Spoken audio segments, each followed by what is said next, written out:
பராசர ஜோதிட மணிமன்ற குழுவில் உள்ள அனைவருக்கும் வணக்கம். காலையிலேருந்து இந்த பதிவை போட்டு போட்டு டெலீட் ஆகிட்டே இருக்கு. ஏன்னா நடுவில் ஃபோன் வருது, அதனால அது ஆயிடுச்சு.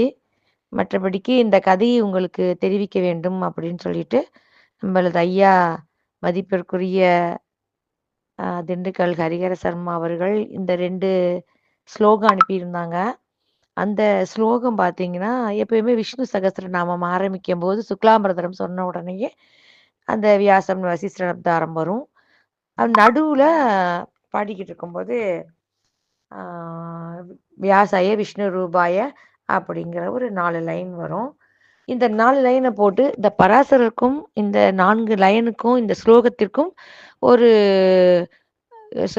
இது இருக்கிறது, இணைப்பு இருக்கிறது. இதை ஒரு 11 தடவை சொன்னால் நமக்கு நிறைய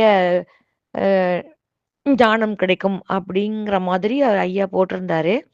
நான் ஆக்சுவலாக இந்த பராசரர் வந்து வசித்த, அதாவது சித்தபிரமை பிடித்து வசித்த இடத்திற்கும் அங்கு அவருடைய சித்தபிரமை நீங்கிய இடமான கஞ்சனூர் என்ற சுக்கரன் தலத்துக்கும் அழைச்சிட்டு போகும்போது சொன்னேன், இந்த மாதிரி இங்கே தான் வந்து அவருக்கு ஆனந்த தாண்டவம் ஆடினார் நடராஜர் அப்படின்னு. அந்த நடராஜர் ஒரே கல்லில் இருப்பார், அதை காமிச்சேன்.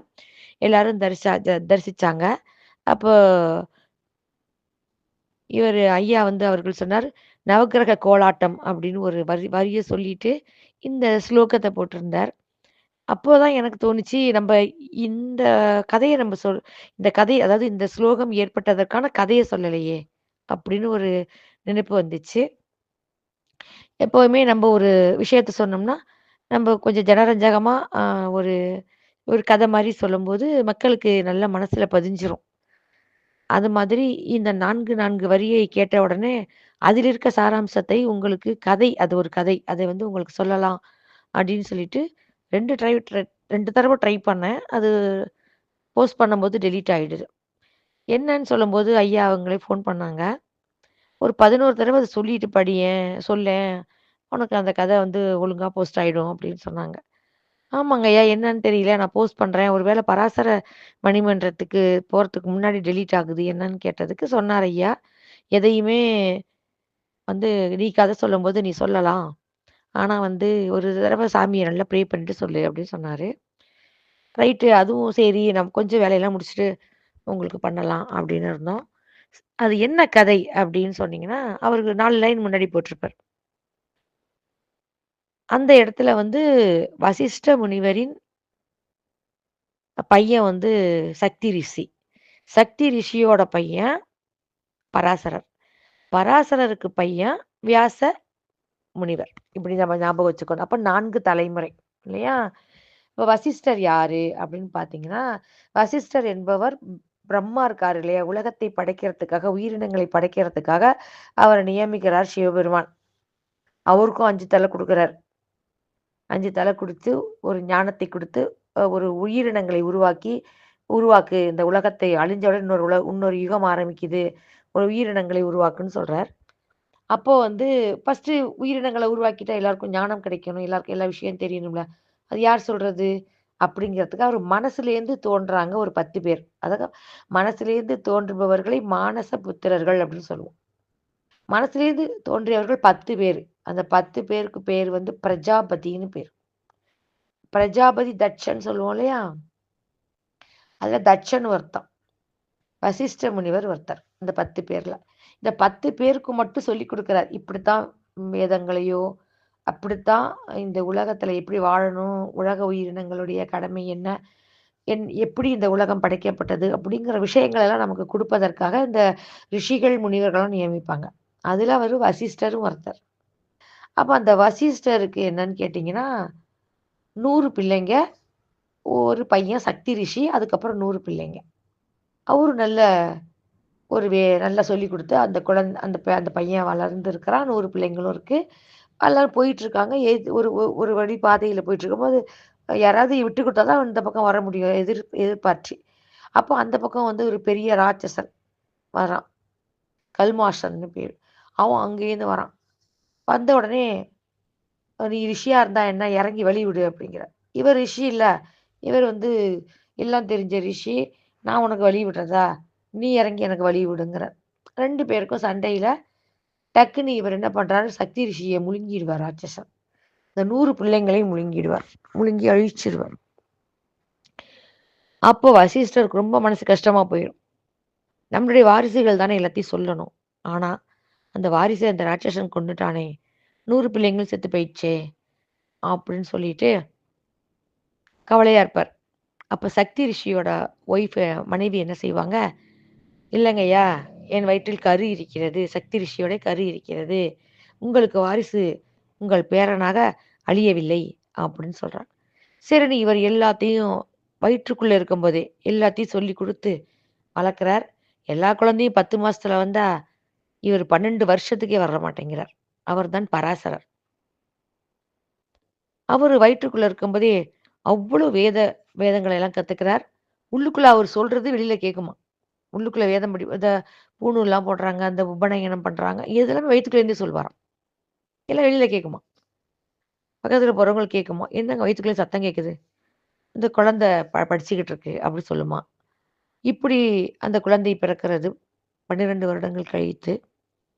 அப்ப சக்தி ரிஷி வசிஷ்டர் பார்க்கிறார். என்னடா மாமனார போய் அப்பா, அப்பான்னே கூப்பிடும். அதாவது இந்த சக்தி ரிஷியோடைய குழந்தை தாத்தா தானே வேணும். தாத்தாவ அப்பா, அப்பான்னு கூப்பிடும். உடனே இவருக்கு மனசு கஷ்டமா போயிரும். நம்ம வளர்க்கறதுனால நம்மள அப்பான்னு கூப்பிடுதே! அப்படின்னு சொல்லிட்டு விவரத்துக்கு சொல்லுவார். அப்பா நீ வந்து என்னுடைய பையன் அல்ல, நீ பேரன். இந்த சக்தி ரிஷிங்கிறத ஒரு ராட்சசன் வந்து முழுங்கிடுவான். அப்படின்னு சொன்னோனே இவருக்கு கோவம் வந்துரும் பராசரருக்கு. டக்குனு ஒரு ராட்சச சத்ரு ஹோமம் நடத்துறார். எல்லா ராட்சசர்களும் கொன்னே போறேன். ஒருத்தர் இருக்கக்கூடாது. அப்படி. அப்ப எல்லா முனிவர்களும் சொல்றாங்க, "நம்பள மாரி அவங்களும் ஒரு இனம். அவர்களை அழிக்கக்கூடாது. இனமே இல்லாம பண்ணக்கூடாது. ஒருத்தர் செஞ்ச தப்புக்கு எல்லாருமா அனுபவிப்பாங்க." அப்படின்னு புத்திமதி சொல்லி அட்வைஸ் பண்றாங்க. உடனே அவர் மனசு மாறிடுறார். மாறிட்டு இந்த வேதங்களில் பக்கம் நல்ல கவனம் செலுத்துறார். அப்பொழுது ஒரு மீனவ பெண், சத்தியவதின்னு பேரு. அவர் மேல கல்யாணம் பண்ணிக்கிறார் அத. இவர் தான் விஷ்ணு புராணத்தை எழுதுறார். விஷ்ணு சகஸ்ரநாமம் புராணத்தை இவர் தான் எழுதுறார். பரதர் தான் எழுதுறார்.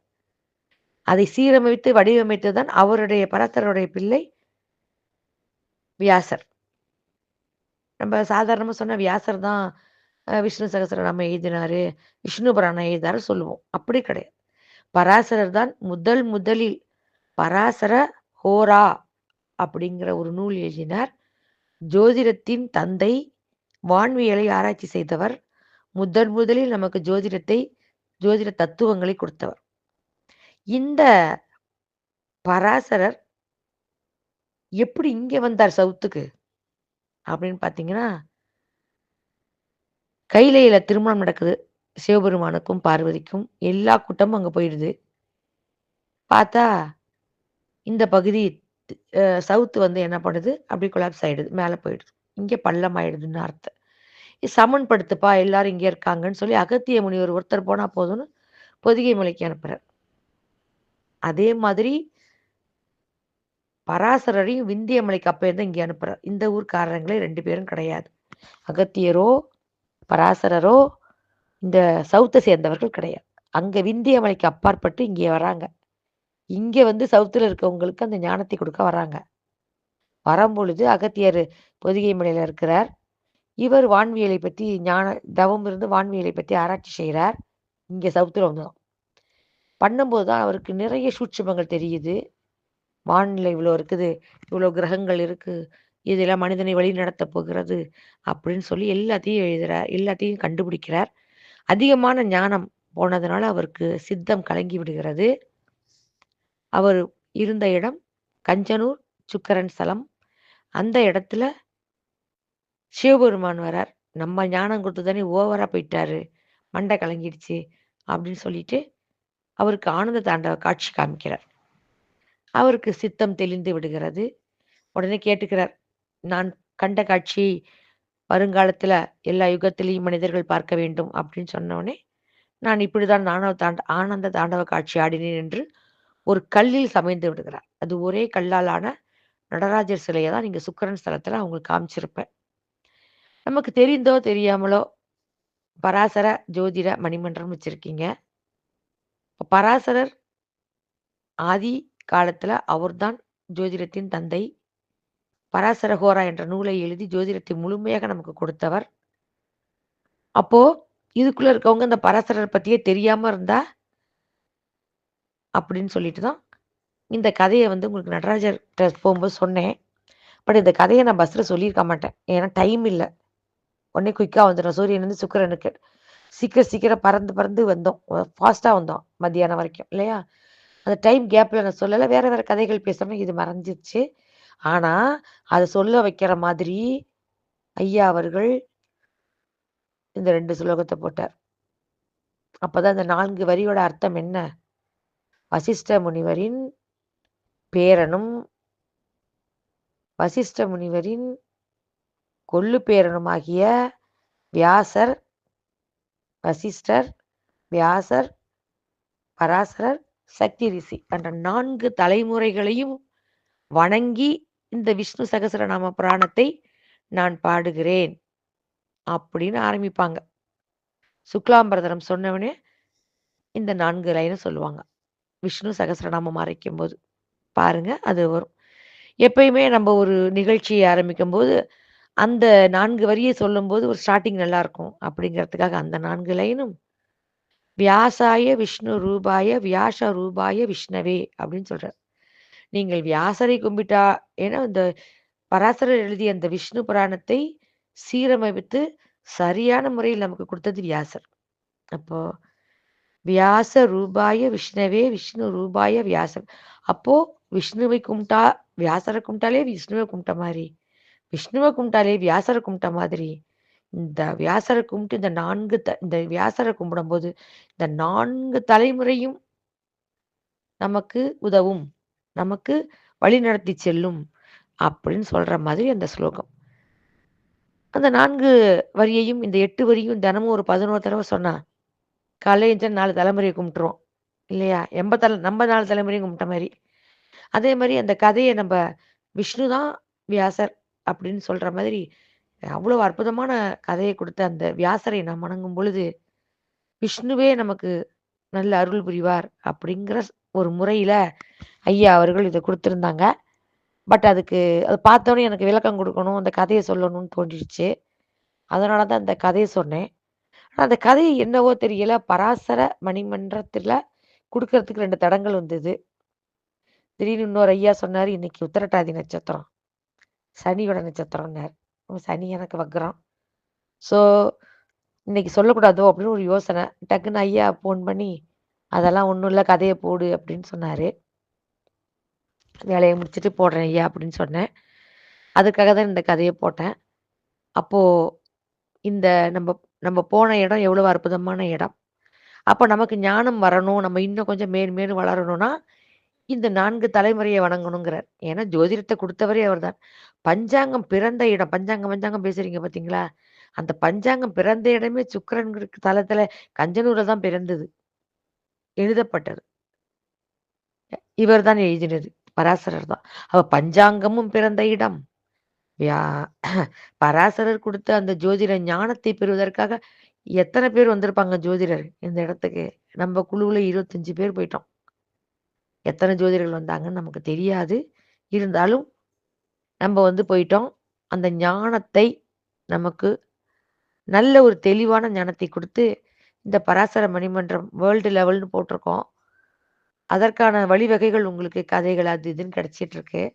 இன்னும் மேற்கொண்டு நல்லபடியாக இந்த மணிமன்றம் வளர வேண்டும். ஏன்னா இந்த இங்க 6வது 6னா சுக்கிரன், ஏற்கனவே சொன்னேன் 6னா சுக்கிரன். 6வது மன்றம் ஆரம்பிக்குது. அதுவும் சுக்கிரன் ஸ்தலத்துல தான் பராசரர் இருக்கிறார். இத்தனை பேரையும் ஒருங்கிணைத்து அந்த 6ஆம் ஆண்டு இதுல கரெக்டா போய் திங்கட்கிழமை அதுவுமா அங்க போய் நாம் பராசரர் வழிபட்ட அந்த நடராஜரை கும்பிட்டு வந்திருக்கோம். இந்த கதையை தெரிந்து கொண்டால் இன்னும் நல்லா உங்களுக்கு என்னதான் நம்மளுக்கு இந்த பேருக்கு அர்த்தம்னு தெரியும். ஐயா போட்ட ஸ்லோகத்துக்கு என்ன அர்த்தம்னு தெரியும். அதற்காகத்தான் இந்த கதையை உங்களுக்காக ஒளிபரப்பியிருப்பேன். இது ஒழுங்கா டெலிவரி ஆகும்னு நினைக்கிறேன். நன்றி, வணக்கம்.